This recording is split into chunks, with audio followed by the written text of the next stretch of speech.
Folks, welcome back to another episode of the IMGPH podcast, and today we have Rachel Ryan with us. Rachel is a visiting assistant professor in public health nutrition here at NYU GPH. She graduated from NYU Steinhardt in 2022 with a PhD in human nutrition and also holds a master's in health education from the Teachers College at Columbia University. What's really interesting is that before immersing herself into the world of nutrition, Rachel was a cryptologic linguist for the U.S. Air Force and also holds an Associate of Arts degree in the Arabic language. Just like you all are very curious to learn about this journey and how someone even gets into the world of nutrition, we're so excited to hear about all the insights facing public health when it comes to nutrition and how you have even transitioned into this. Rachel, welcome to the IMGPH podcast. Thank you. Thank you for having me. It's a pleasure to be here. I mean, I'm so excited to talk to you because I've never really seen out of all the people I've interviewed, a journey like this and a transition that's happening. So why don't we start over there, right? Like that transition you talk about, maybe let's talk about nutrition. Okay. What was the turning point for you that moved you into this world of nutrition? How did the passion for nutrition begin? We don't speak to many people in the world of nutrition or people who teach nutrition apart from, diet people or gym people, at least in my world. Mm-hmm. So what does nutrition mean to you? What was that turning point for you? Yeah, so I've always had some interest in nutrition. When I was in high school, I actually thought, I was like, okay, maybe I will go on and get a degree in dietetics. But I decided I didn't want to do that at the time. And I ended up joining the Air Force, as you brought up my background. And so it was during my time in the Air Force that I got pregnant with my first child. And that was actually the turning point for me. And it's a little bit of like a classic textbook example of, we have these different kind of intervention points where we might be able to facilitate behavior change easier.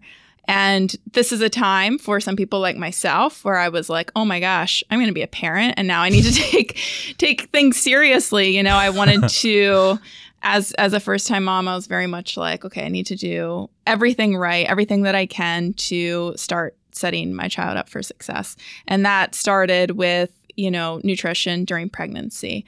So before that, I was like, I had this kind of idea, maybe I was just trying to not face reality, but that, as long as I'm like a healthy body weight, it doesn't matter what I eat, I'm just going to kind of do what I want and eat whatever I want.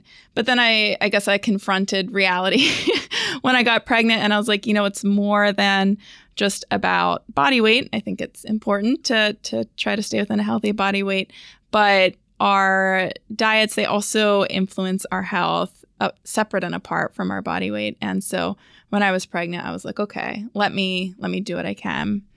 So that was kind of when I got back into the idea of nutrition, but it wasn't for a couple years later. So I was in the Air Force when I had my son, and I didn't get out until a few years later. And that was the point at which I decided I would actually pursue a career in the field of nutrition. So it was your experience for setting your... You had an inclination with nutrition before joining the Air Force. It was like you always had that interest beforehand. Yeah, I thought it was interesting, but I wasn't really passionate about it. It was just something that I was like, hey, this is kind of interesting. Could be kind of fun to be in the field of nutrition. But like I said, I was kind of just doing other things, pursuing different things, and wasn't very serious about college at the time. Yeah. And so it wasn't until later that I got more serious about it. And it was mainly the first child that during pregnancy that I want to set up, I want to give the best environment, and that's where health starts in with regards to nutrition and what you put in your body as well. Yeah. I also had like a little scare. They do a test in pregnancy. They test for gestational diabetes. And so they do this glucose test, and I failed the first one. So my glucose was high. And then you come back for one that's a longer one. So where you've had like more time to fast and to get a more accurate reading of your blood glucose.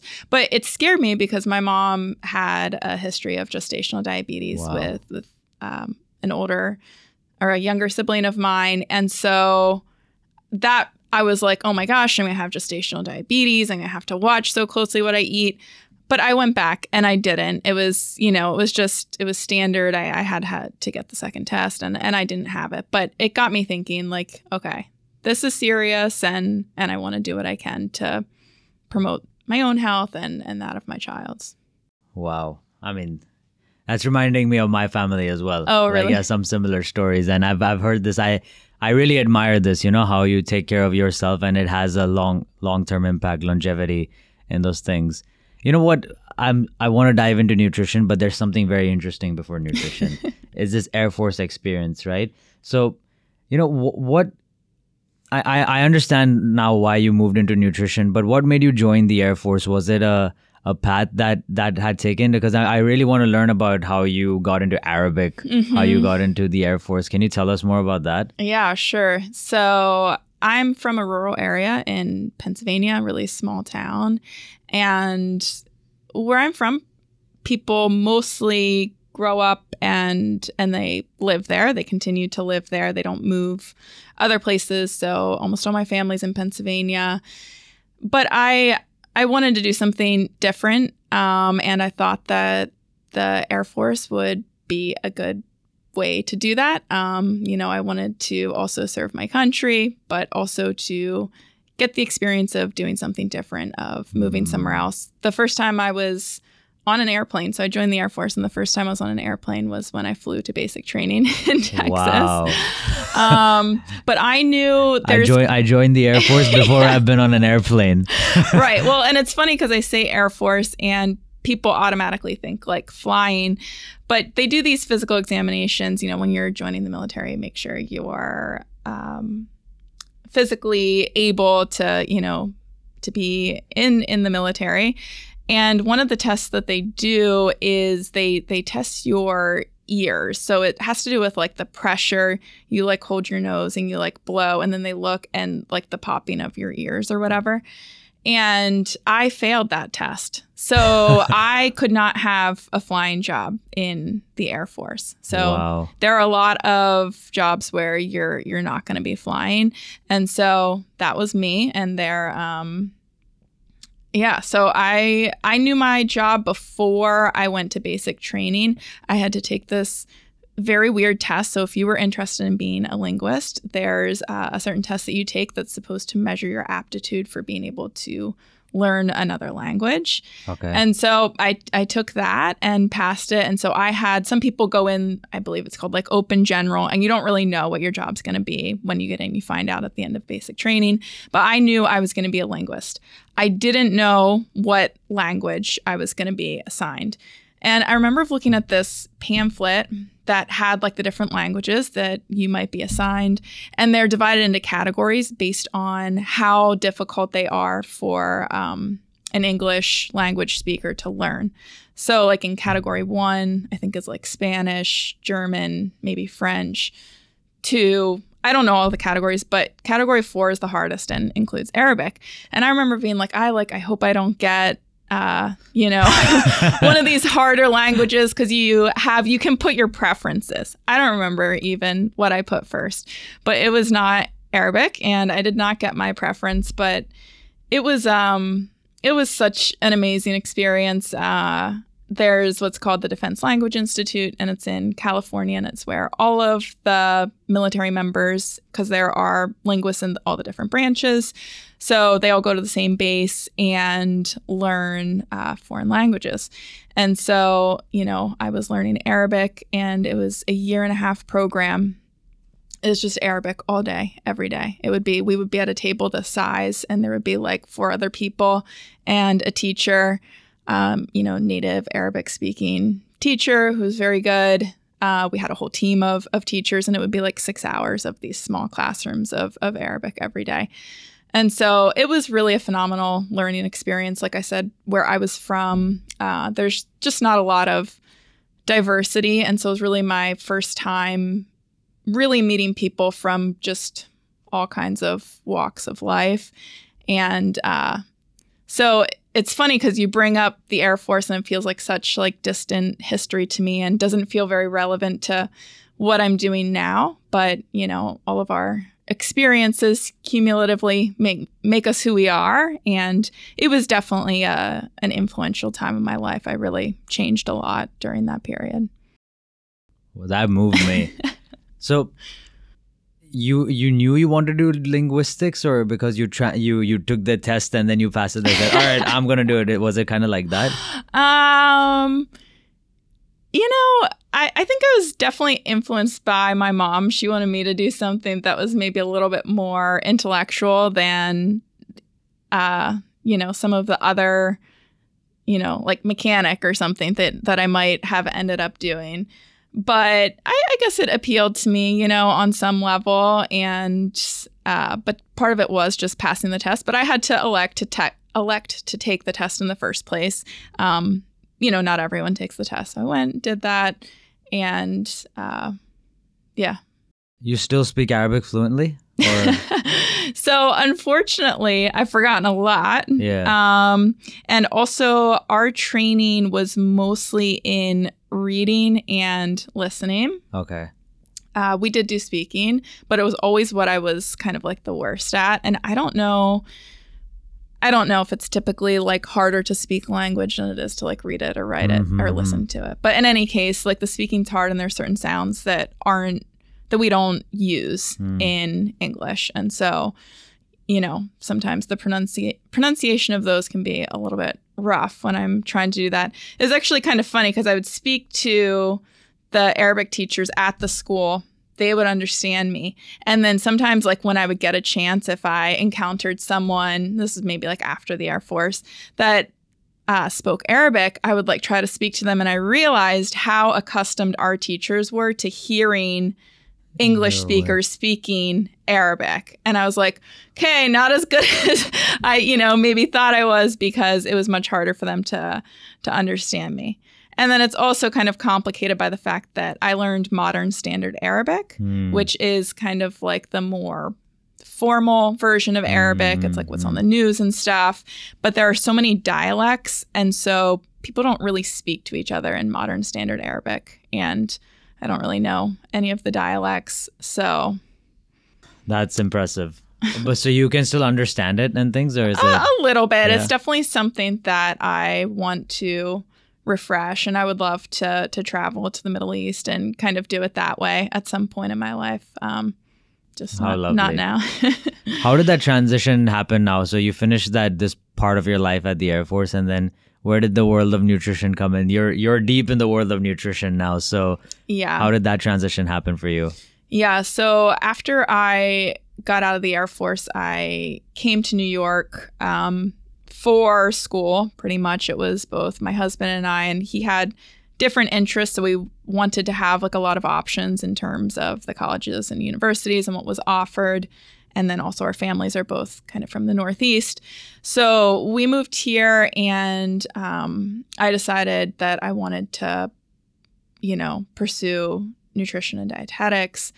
And I would say that also like one thing that facilitated me being able to do that was the GI Bill. So being able to have funds for education, for pursuing higher education. But again, it was just kind of getting back to what I was interested in. When I was in the Air Force, I was stationed at Fort Meade, which is in Maryland, and it's like jointly located with the National Security Agency. So my job was more like intelligence gathering, and people would, some people would get out of the Air Force or stay in and keep doing that. But some would get out and just like move into like the NSA or kind of like an adjacent field. And I was just like, this isn't for me. This isn't, what I'm passionate about. So originally I did think like, oh, I'm going to want to build on sort of some of these things that I've learned while in the Air Force, either like the Arabic or the intelligence part of it. But it wasn't for me. And I wanted to do something that I was actually going to be interested in and passionate about. So that's what, brought me back to nutrition.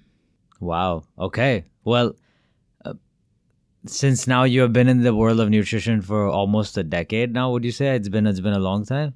It has been a long time. Yeah.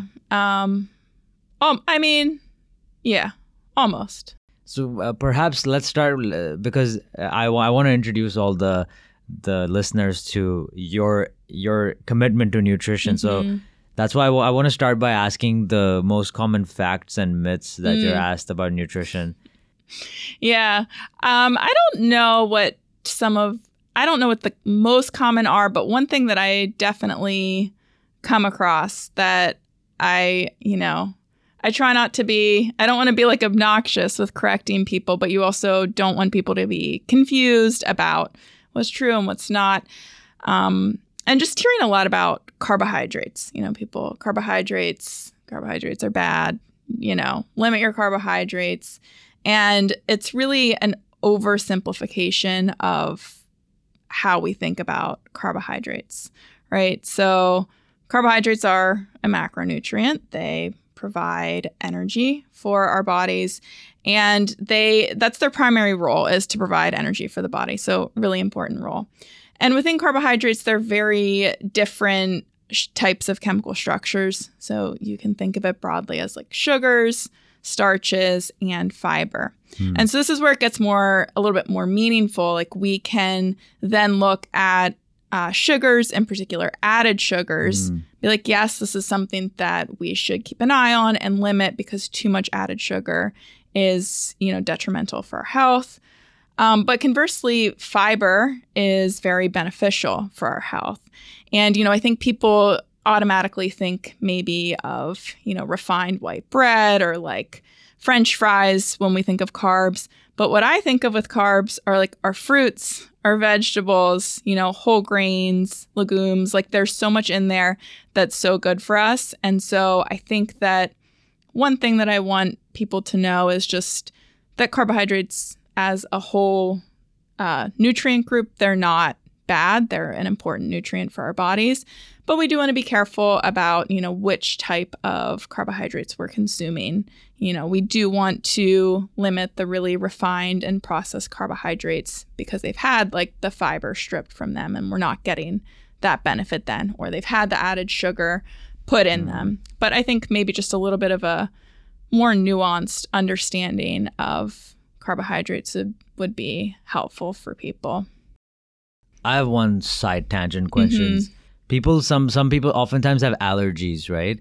Are those simply genetic? Is it because of the way the food is constructed in the world, or how do these like celiac disease perhaps, or even shellfish allergies, whatever it may be, that people have all kinds of allergies? Are they born with it? How do these allergies happen?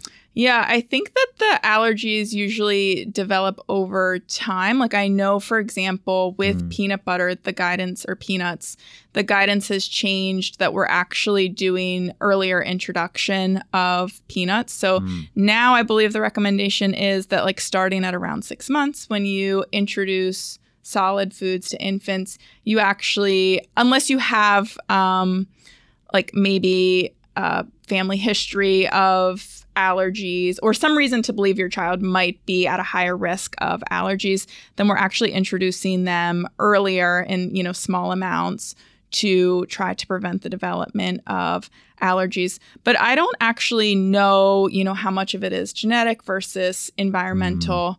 I know that there's been some interesting studies in the past that have looked at like if children grow up on like farms or like around animals, that can actually decrease the risk of the development of allergies.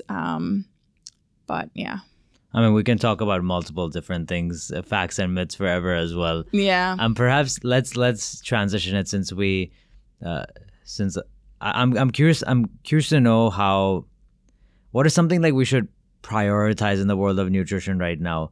There are so many things that people focus on, right? But what is the biggest priority you see as you're teaching nutrition, as you have invested your time into it? What is the main thing to be focusing on in the world of nutrition?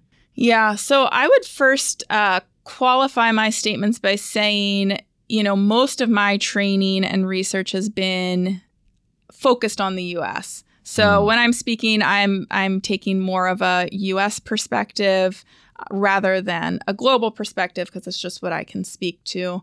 But something that I've become increasingly interested in or feel that is really important relates to our, facts and myths, which is nutrition communication, how we are communicating information about nutrition to the public.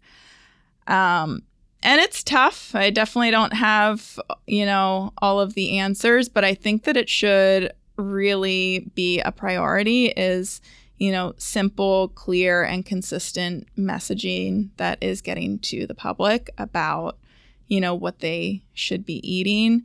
And, then of course people get information from outside of, like the experts or dietary recommendations. And that's a whole different, I'm not really sure how we deal with incorrect information that's coming from different sources. But I feel like at the very least, there should be some good, consistent messaging, kind of as a field, as a whole, that we're giving to the public and trying to limit this, perception that we're always changing our minds. People feel like we're flip-flopping based on what's like reported in the media. And at its core, there are basic recommendations that we're pretty confident in, that we have strong scientific evidence to support.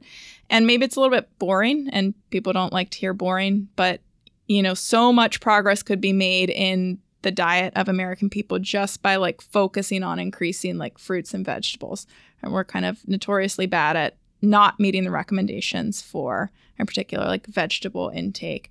And so, I don't know. I don't think it's as interesting to people. They would rather figure out maybe, should I get the yogurt with probiotics or not? But what's really going to move the needle on our health are these kind of bigger shifts, increasing our whole grain consumption and eating more legumes, our beans and peas, and increasing our fruit and vegetable intake. So I think that that's one big area I would focus on. And then secondarily, I think that, knowing about nutrition is one thing and is important, but what is really influential of our food choices are like the environments that we're in, what is easy to get, what is accessible, what can I afford, what are, the cultural norms, what's being served in my school. And I think that anything we can do to make the more nutritious options, like the default option, the easier option, that will really help us more so than focusing on like what is the right thing to eat, because that's easier to tell people. What's really hard is actually then putting that into practice. I mean, how does one even influence these things, right? Who's leading this? How does information go out there? It's so varied, and it totally makes sense that people are flip-flopping. Everyone has different opinions. There's multiple channels for information as well. Now, how do you influence that correctly? What is the most accurate? Form is the most important? Yeah, I'm not sure. One of our primary ways for communicating nutrition information to the public is through the dietary recommendations by way of like My Plate, which you might have seen. It's like, it has a little plate and it shows how much you should eat of, your fruits, vegetables, proteins, grains. But, there was recently some research that was asking Americans about their awareness of My Plate or whether or not they've tried to follow it. And it's pretty low. People, I guess, maybe not too surprisingly, they're not like going to a government website to get their, dietary recommendations. I do think that there's maybe a lot of good education that happens through like federal programming, because that's the, My Plate is really used a lot through these federally funded nutrition programs that are aimed at, increasing nutrition education. But it's definitely a challenge, and I don't know how we bring about these kind of bigger system level changes, but I think that there does need to be some sort of concerted effort by the field to make nutrition communication a priority and try to answer some of those questions. I love it. It's very true as well. And even in different parts of public health, with the people I've spoken with, like information, sharing the correct jargon, making it easily accessible. is so difficult, and it's been a challenge in the world of public health. Mm-hmm. So you did nutrition at Steinhardt, human nutrition stuff. Mm-hmm. How did the GPH Steinhardt balance come in? So what are the differences that you notice as you have moved into teaching here? You moved from Steinhardt to global public health. Are they similar over here? What's it been like for you? Yeah, so I really like being at GPH because it's kind of brought together the different parts of my past education. So at Teachers College, I did the degree in health education, which I don't think is like a very common degree. I'm not exactly sure what I was thinking. But now that I'm at GPH and see the curriculum, not just in nutrition, but other things as well, there were a lot of similarities in my training in health education that you get in an MPH degree. So like, focusing on like the social determinants of health. And I learned a lot about health behavior, theories for changing behavior, that sort of thing. So kind of a bigger picture perspective on nutrition, taking into consideration all these different factors. I mean, it wasn't even nutrition, it was health education, but I always applied it. I, always did my projects and stuff on nutrition related topics. Mm-hmm. And so I have kind of that background. And then, I did my PhD at Steinhardt in the nutrition department there. And I guess I would say the primary difference between here and there is their programs or their degrees, in particular, like their master's in clinical nutrition. Some of their programming is focused more on like training clinicians. So a lot of the people that go through the program end up becoming registered dietitians. And so there's a little bit also more of a focus on the individual versus like the population.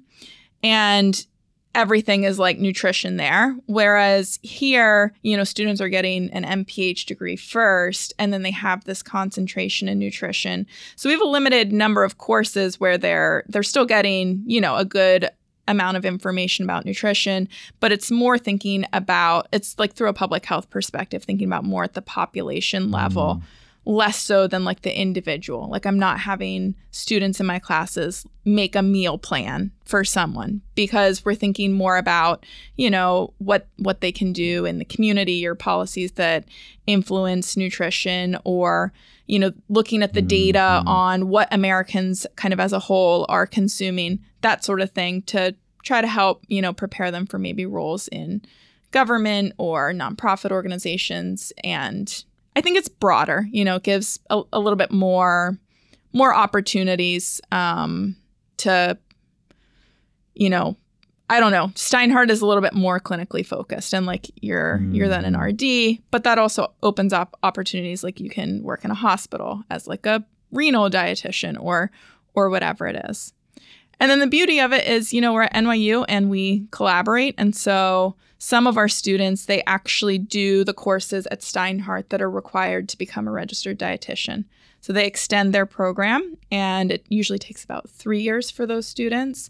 But they do specific courses that are required to become a registered dietitian. So that when they finish here, they'll have the MPH with the concentration in nutrition, but they'll also have what's called a DPD verification statement, which will allow them to do a dietetic internship. It's a whole process. Wow. And then sit for and formally become a registered dietitian. But I think that's an awesome pathway you have then. Yeah. Kind of feels like the best of both.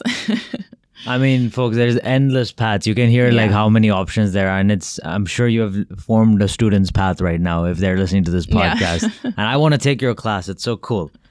Let's ask this final question, to conclude it, because I can talk to you for 2 hours straight. There's so many questions I have.